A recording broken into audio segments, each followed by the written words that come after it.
ყველაფერთან ერთად ეს რუსული ბანდა ქართული ოცნება კრიმინალური სინდიკატია და ამაზე ვისაუბრებ სწორედ დღეს. ოღონდ იმისთვის რომ უფრო კარგად ვისაუბრო, მე უნდა გაგაცნოთ ნახევარი საათის წინ გიორგი ბაჩიაშვილის ბიზინა ივანიშვილის პირადი ტყვეროა იმ კაცის განცხადება გავრცელებული ნახევარი საათის წინ. მას ასე გიორგი ბაჩიაშვილი წერს 2025 წლის 8 ივლის 21 საათზე, ანუ არასრული 6 დღის წინ დამიბარაო მერვე დაწესებულიების ხელმძღვანელმა დავით გოგობერიშვილმა, რომელიც გამეცნო მეგობრულად და რამდენჯერმე მირჩია, რომ ბიზინა ივანიშვილისთვის მთელი მისი საბანკო ანგარიშები, კრიპტოვალუტის ბრუნვები და ანგარიშის მისამართები გამეხსნა.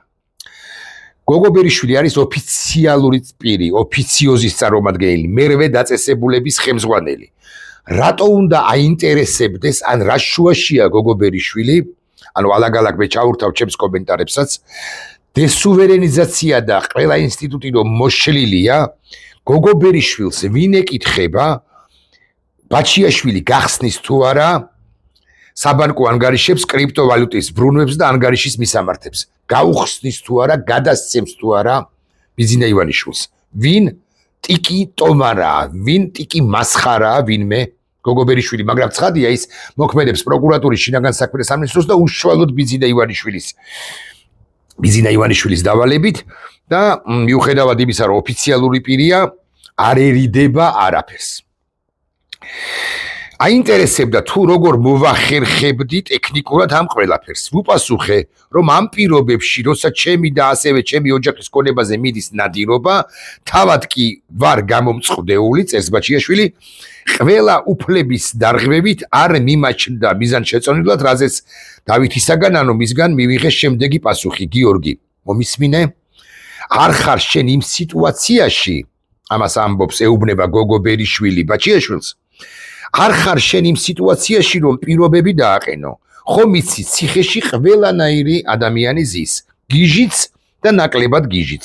საუბარი იყო მეგობრული ტონით და იმ მომენტში მე ეს მუქარა არ აღმიქვამს. ანუ მერვე დაწესებულების ხელმძღვანელი გოგობერიშვილი თითქოს ემეგობრებად კბილი, თბილი, რბილი სიტყვით აიძულებს, ავალდებულებს, აიძულებს ბაჩიაშვილს, რომ მან გახსნას ანგარიშები და ეს ანგარიშები რა თუ გახსნის, ბუნებრივია უნდა გადასცენ მერე ბიზინა ივანიშვილს, რომელიც მიიჩნევს, რომ ბაჩიაშვილმა მას ამდენი და ამდენი კრიპტოვალუტა, ბიტკოინი მოხპარა.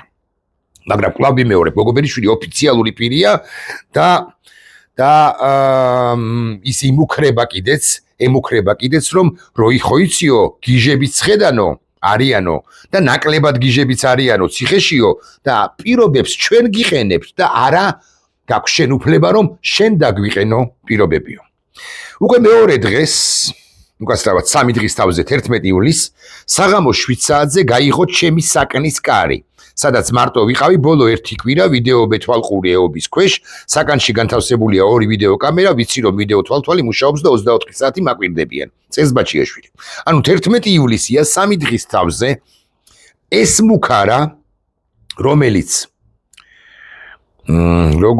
გოგობერიშვილმა, რომლითაც მიმართა ხო სიტყვები ახსრულდა რეალურად და შემოვიდა ჩემთვის უცნობი პირი, ანუ საკანში მარტო კაცი, სამარტო საკანია, მარტო ზის ყოველ შემთხვევაში იმ მომენტისთვის ბაჩიაშვილი და მისთვის უცნობი კაცი პირი შედის.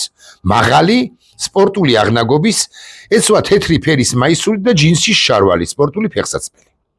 ჩემთვის, წერს ბაჩიაშვილი, მას არ უთქვამს ვინ იყო, ანუ არ გაეცნო.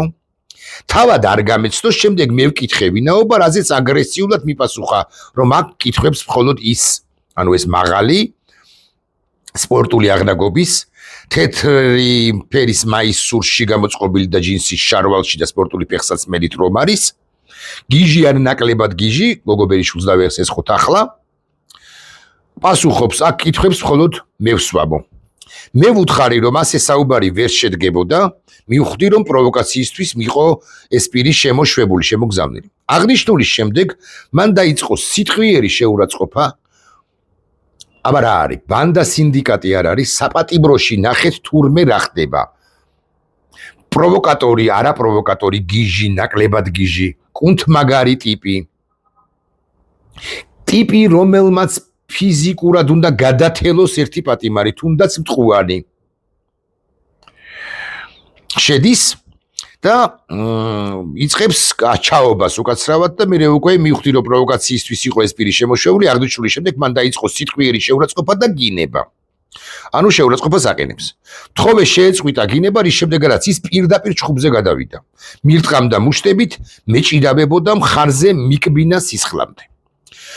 ჩხუბის მიმდინარეობისას მეხუთე E-ბლოკის დღის უფროსმა არჩილმა, ვინმე არჩილი დაიარება ამასობაში, კარის სარკმელი შემოაღო. ანუ სარკმელი უკა აქ, იქ პატარა პანჯარ უკა აქ, შეაღო, რა დროსაც შეჩერდა ეს ჩხუბი, ანუ შეწყდა ჩხუბი, თუმცა ამ პიროვნებამ არჩილს უთხრა, რომ გადაეკეტა სარკმელი, ანუ ეს ტიპი ბლატაობს იქ თურმე, ვინმე არჩილს, რომელიც მეხუთე ბლოკის დღის უფროსია, ეუბნება, რომ შენ ახლა გადიო, მოკეტე ეს პანჯარუკაო, ეს სარკმელიო და ამ პიროვნებამ არჩილს უთხრა, რომ დაეკეტა სარკმელი, რასაც ჩემდა გასაკვირად, მაშინვე დაემორჩილა ეს არჩილი და სარკმელი მართლაც გადაკეტა. შემდეგ ისევ გაგრძელდა ჩხუბი, საკანში იყო იდო უკაცრავად შუშის ჩაის ჩიქა, მე არ მეკუთვნაო და ამბობს ბაჩიაშვილი, რომელიც აიღო და თავზე გადამაფშნა.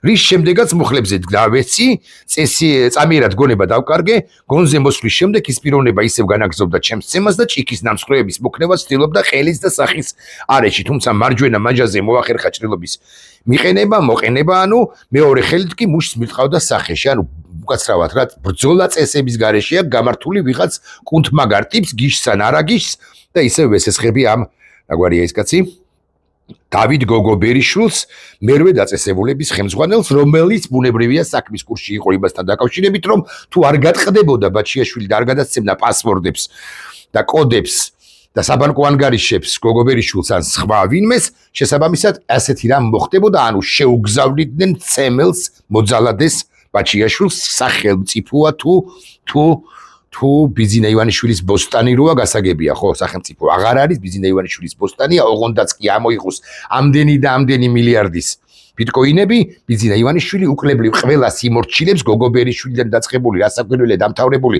პარლამენტის რიგითი თუ არა რიგითი დეპუტატებით, მინისტრებით, პროკურორებით და ასე შემდეგ მოსამართლეებით და საკუთარი გამდიდრებისთვის მეტი ფული რომ იშოვოს და დარჩეს, თუნდაც სამართლიანად, ანუ თუნდაც მოპარული ჰქონდეს ბაჩიაშვილს მისთვის ფული, რაც ასე არ არის, მაგრამ მაინც ანუ ბაჩიაშვილის მხარეს უფრო მეტი სიმართლეა, ბაჩიაშვილის არგუმენტები უფრო წონიანია ვიდრე ივანიშვილისა და მისი ბანდის და მისი ადვოკატების, ხო, ამის მიუხედავად აი ასეთი რაღაცა ხდება საპატიმროში. მილტყამდა მეორე ხელით კი მუშს მილტყავდა სახეში. რამდენჯერმე კედელს მიმარტყმევინა თავი, თხოვდი დამშვიდებულიყო და თავი დაენებებინა. რამდენიმე წუთის შემდეგ არჩილმა ისევ იმ ტიპმა შემოაღო კარი და ამ პირს თხოვა გამოსულიყო საქმიდან და ერთად გავიდნენ. ანუ გაიყვანეს. თუ პატიმარია, რატო გაიყვანეს? რატო შეასახლეს საერთოდ? პატიმარი არის თუ არ არის, სასაკვირველია არ არის. სასაკვირველია ბანდების მიერ შეგზავნილი მოძალადეა. საქმიდან ერთად გავიდნენ. საკანში იყო სისხლის გუბე, კედლებით სისხლით იყო დასრული, ვითხოვდი შეხვედრას ციხის უფროსთან. დაახლოებით 10 წუთის შემდეგ ჩემთან მოვიდა ციხის უფროსი და გამიყვანა მორიგე ქირურგთან. ციხის უფროსთან გადის და უკვე ციხის უფროსი ეუბნება, რომ ეს პიროვნება იყო მსჯავრდებული. ანუ მოძალადე მსჯავრდებული, ამას ხო არ ვენდობით, მაგრამ ერთ წამს წავყვეთ ამ ლოგიკას, მოძალადე მსჯავრდებული შეუშვეს გიჟი ან ნახევრად გიჟი, გოგობერიშვილი ხო ამბობს ზემოთ ნახეთ, რომ გიორგი არ ხარ შენ იმ სიტუაციაში, რომ პირობები დაკეთ დაგვიყენო, დააყენო, ხომ იცი ციხეში ყველანაირი ადამიანი ზის, გიჟიც და ნაკლები გიჟიც. რაღაი არ გატყდა ბაჩიაშვილი, შესაბამისად შეუშვეს გიჟი ან ნაკლები გიჟი, ანუ მოძალადე. განვაგრძოთ კითხვა, რომ არ ავიბნეთ. ეს პიროვნება იყო მსჯავრდებული, სახელი და გვარი არ უთქვამს და მისი განკარგულებით შემოუშვეს, ანუ ციხის უფროსის შესახლების მიზნით და არ იცოდა თუ იჩხუბებდა ისე მაგას რა უთხარი, თუმცა ჩემთვის უკვე ყველაფერი ნათელი იყო, რადგან ეს მუქარის მესიჯის აღსრულება იყო იმ მუქარის მესიჯისა. ქირურგმა დამიმუშავა ჭრილობები და იარები, რა დროსაც კიდევ ერთხელ დავკარგე გონება, ამეწია წნევა და თავს ცუდად გრძნობდი, ვითხოვდი ადვოკატთან და სახალხო დამცველთან დაკავშირებას, თუმცა არ დამაკავშირეს. შემდეგ ვითხოვდი კლინიკა ვივამედში გადაყვანას, რადგან დამეწყო ძლიერი თავის ტკივილი, ანუ კლავდნენ. მოდი ღიად დავარქვათ ყველაფერს, საკუთარი სახელი ალბათობა იმისა, რომ ბაჩიაშვილი მომკვდარიყო, ოღონდ რომ მოკვდებოდა რა საკვირველია, არავინ მით უმეტეს ვეღარავინ ვეღარ გადასცემდა ბიზნეს ივანიშვილს ამ პასვორდებს. ალბათობა იმისა, რომ მომკვდარიყო, ბაჩიაშვილი ვერ გაეძლო ამ ყველაფრისთვის, რა საკვირველია გაიზარდა. ვივამედში გადაყვანას, რადგან დამეწყო ძლიერი ტკივილი, გულის რების შეგრძნება, სინათლეზე გაღიზიანება, ყურებში შუილი. მათ გამოიძახეს სასწრაფო და ვივამედში გადამიყვანეს დაახლოებით 21 საათზე. სასწრაფოს ვთხოვდი დარეკვის უფლებას, ასევე ვივამედში დაჟინებით ვითხოვდი, თუმცა უშედეგოდ. ვივამედის ექიმმა, ვისი სახელი არ ვიცი, ქერა მოკლედ მით დაახლოებით 60 წლის გამხდარი, მითხრა, რომ თუ დარეკვის გარეშე უარს ვაცხადებდი პროცედურების ჩატარებაზე, ანუ ეს ითხოვს დარეკვას, ოღონდ ამავდროულად პროცედურები უნდა ჩაუტარონ. აი ამ ვივამედის, ამ სინდიკატის ერთი რიგითი ჭანჭიკი, ქალბატონი ქერა მოკლედ მით დაახლოებით 60 წლის ბაჩიაშვილის აღწერით, ამბობს, რომ თუ დარეკვის გარეშე უარს იტყოდა ბაჩიაშვილი პროცედურების ჩატარებაზე, უკან გააბრუნებდნენ ციხეში, ანუ იმას, რაც ეკუთვნის პატიმარს, ასე ნაცემს, ასე შელახულს, ასე გაუბედურებულს, სიკვდილის პირამდე მიყვანილს, იმიტომ რომ თავი არ ტყმევინეს კედელზე, მას პროცედურებსაც არ ჩაუტარებდნენ. ვივამედში ჩამიტარდა კვლევები. თავის კატესისხლის ანალიზი თავზე დამჭირდა 3 ნაკერის დადება, მქონდა მრავლობითი კოპები, მარჯვენა მაჯაზე 1 ნაკერი, ნაკბენი მარცხენა ხელის მკლავზე დამიმუშავეს, ქვედა ტუჩის შიდა მხრიდან იყო გახეთქილი, თუმცა არ გამიკერეს და ასე შემდეგ, ასევე აღმენიშნებოდა სიცხლნაჟღენთები ყელის არეში, კუდუსუნის და ზურგის მიდამოებში. მქონდა თავის ტკივილი, გულის რევის შეგრძნება, ყურებში შუილი, თავბრუსხვევა, მოითხოვეს სტაციონარში დარჩენა, თუმცა უარი მითხრეს. ანუ აღარ ტოვებდი ვივამედში. ვერ ვდგებოდი საწოლიდან, მთელი ხმით ვყიროდი და ვითხოვდი ტელეფონზე დარეკვას. საბადრაგო სამსახური ბუნებრივია იქ არის. და მათ ჩართული აქვთ სამხრე კამერები, თურმე, ჩართული თურმე კი რა ეს მოსალოდნელი საიტი, ესეც უნდა იყოს.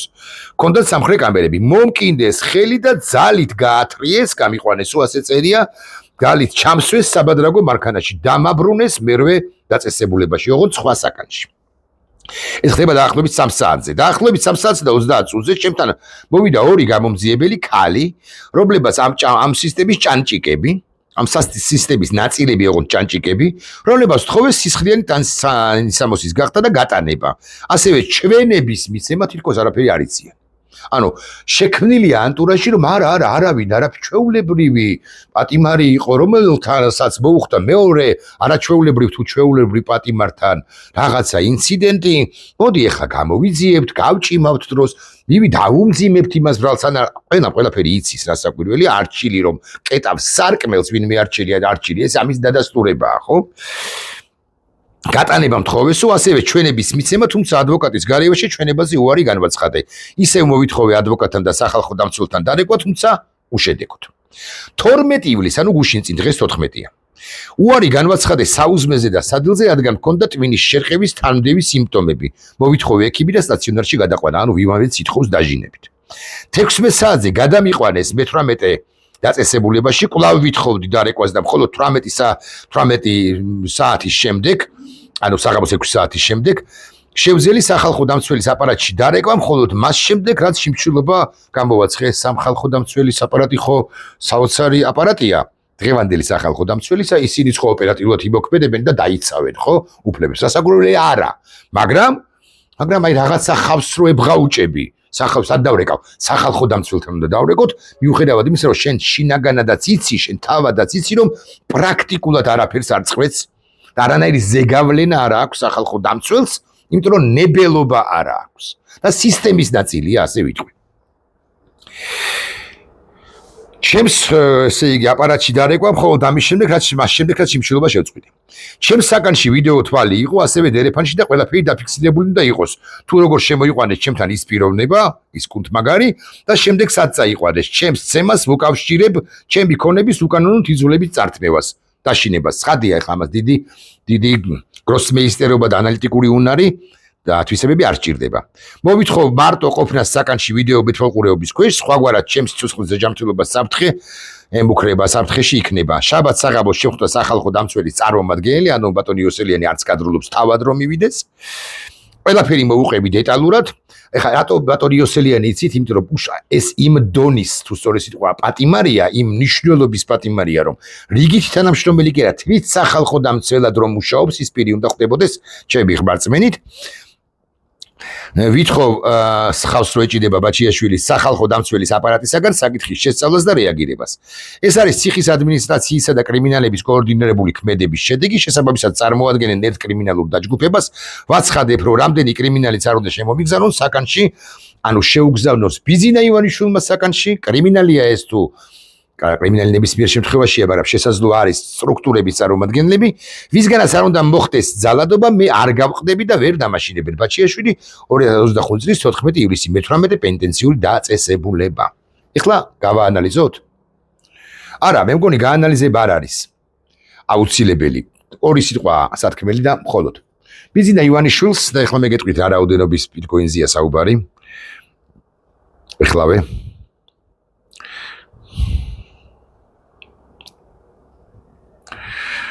ზინა ივანიშვილს სასიცოცხლოდ სჭირდება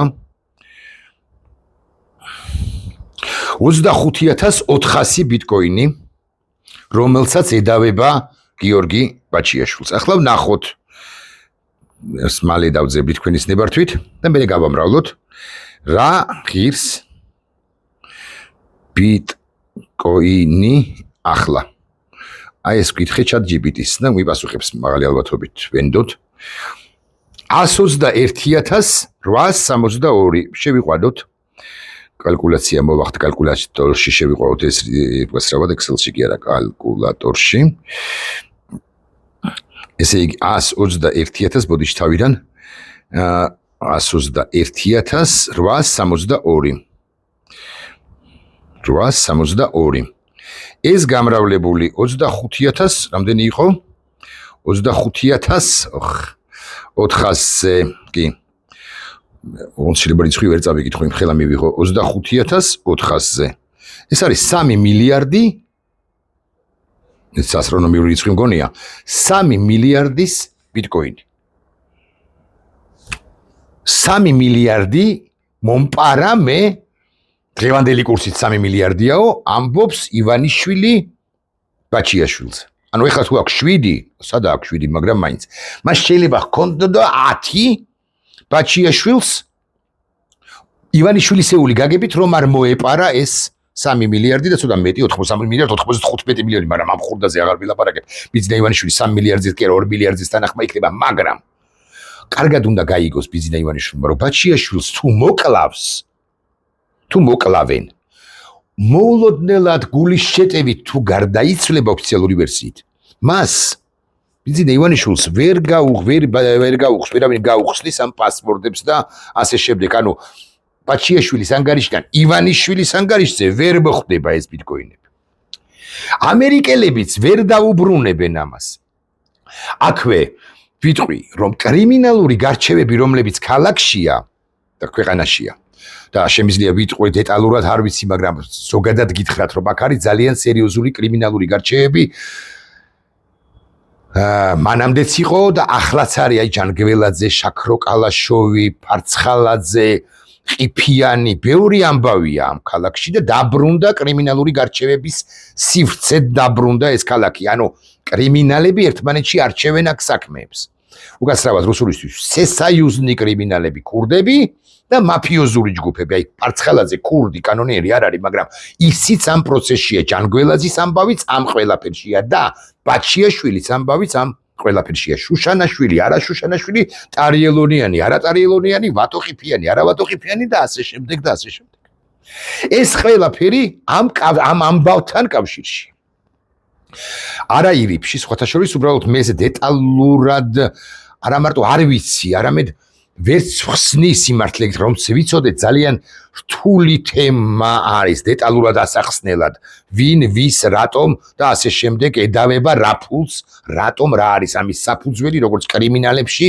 ანუ კანონიერ ქურდებში ისე მოსკოვთან ფსბ-ს კავშირშია და ასე შემდეგ და რა ხადნიაკებია უკაცრავად და რა საქმის გარჩევებია და რა ოფშაკის ფულებია და ერთი ამბავია მაგაზე რომ იცოდეთ მაინც მაგრამ ეს დეტალურად აკითხავთ არ ვიცი მეთქი და რთული გადმოსაცემიც იქნებოდა დეტალურად რომ იცოდე მოკლედ აი ეს არის ამგვარ სიტუაციაში ვართ ჩვენ ახლა ბიძინა ივანიშვილი ვერ დაიბრუნებს ამ თანხას თუ მოკლავს თუ მოკლავენ ბაჩიაშვილს და რომ არ მოკლან თუ არ მოკლავენ და ცებენ და აიძულებენ და თავს არ ხმევინებენ კედელზე ამ შემთხვევაშიც ეჭვი მაქვს რომ ვერ დაიბრუნებს იმიტომ რომ ბაჩიაშვილი არ გატყდება როგორც ჩანს და მოლაპარაკებაც როგორც ჩანს ვერ შედგება